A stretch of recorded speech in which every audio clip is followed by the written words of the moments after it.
Bonjour, mon nom est Pierre Lucier, je suis le directeur du Jour de la Terre au Québec et on est ici chez nous, au marché Jean Talon.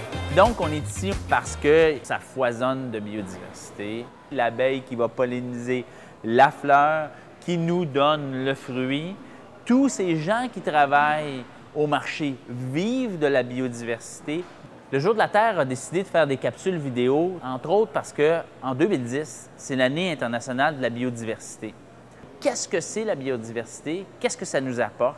Et donc, on va faire 6 capsules vidéo en milieu urbain. Et on a voulu justement identifier 5 grands centres urbains, Gatineau, Sherbrooke, Québec, Trois-Rivières et Montréal, qui vont nous donner 6 capsules sur la biodiversité en milieu urbain. Selon ce que vous croyez, selon vos expériences, c'est quoi la biodiversité ou la diversité biologique? C'est que la biodiversité, ça doit être tout l'étalage qu'on a de légumes et de fruits, toutes les sortes qui peuvent venir de n'importe quel pays.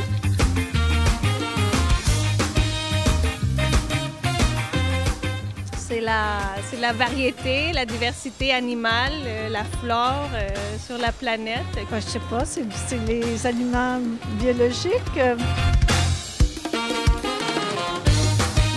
C'est la variété d'espèces, en fait, la richesse en espèces et en biomes dans un habitat ou pour toute la planète. Quand on parle de biodiversité, en fait, on parle de l'intégralité du vivant. Ça veut dire donc du gène jusqu'à la biosphère. La biosphère qui est en fait la zone occupée par les organismes vivants.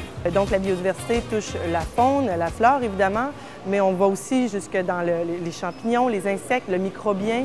Pour découvrir la diversité qu'on trouve en zone urbaine, il suffit non seulement de s'y intéresser, mais surtout d'observer, parce que tout part de l'observation. Ce qui est intéressant, c'est quand on pousse un peu plus loin et on arrive à trouver la fonction, le pourquoi d'une espèce à un endroit. Un bon exemple qu'on trouve, c'est par exemple le lichen.